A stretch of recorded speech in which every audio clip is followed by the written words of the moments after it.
All right. So this is your work here. Yes, it is. Can you tell me a little bit about this piece? This was actually shot for an artist out in Niagara, and it's just representative of the man behind the music type of thing. And he's got the Fender guitar. I tried not to get the logo in as much because it's more just about the artist and how, you know, he's always standing behind his guitar work. Incredible vocalist and incredible guitar player, just musician in general. Okay. And then this one here, this is beautiful. Thank you. This is a modern day kind of Cleopatra. Modern day Cleopatra. Believe it or not, and you probably will believe it, but she's actually the only thing that's real in here.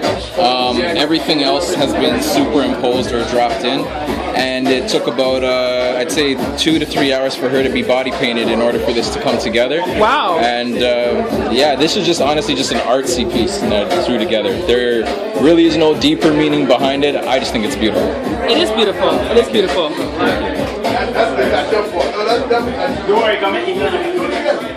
Okay, so this one right here, it's just, to me when I look at it, I think of strength.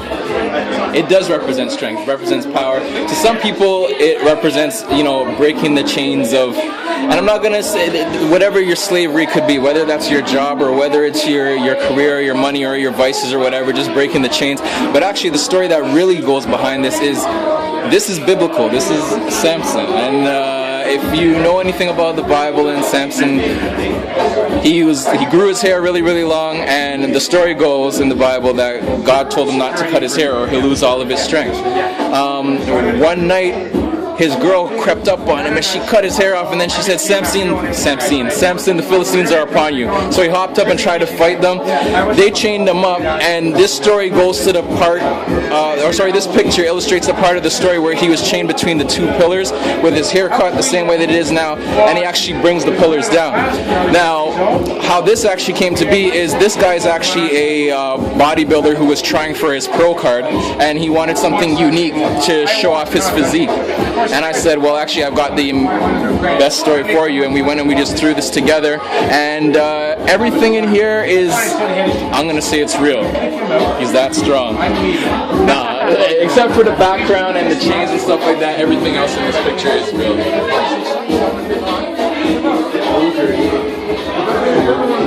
Awesome. So, how long have you been doing this type of work? You're mixing photography with other mediums, basically. Photography with graphic design. So I started off being a graphic designer, but I've always been an artist, like drawing and painting and stuff like that, like as far back as I can remember.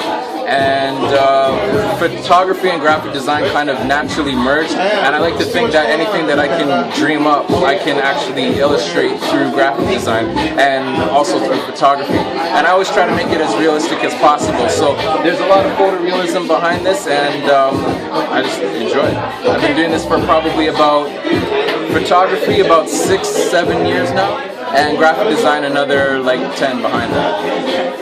So where can we find other work of yours? Do you have a website? Yes, if you'd like, you can come and check out my website online, Apparition Photography. So that's www.apparitionphotos.com. Or if you'd like, you can follow me on Twitter, at Tungztwisted, Tungz Twisted. Awesome. Thank you. No problem.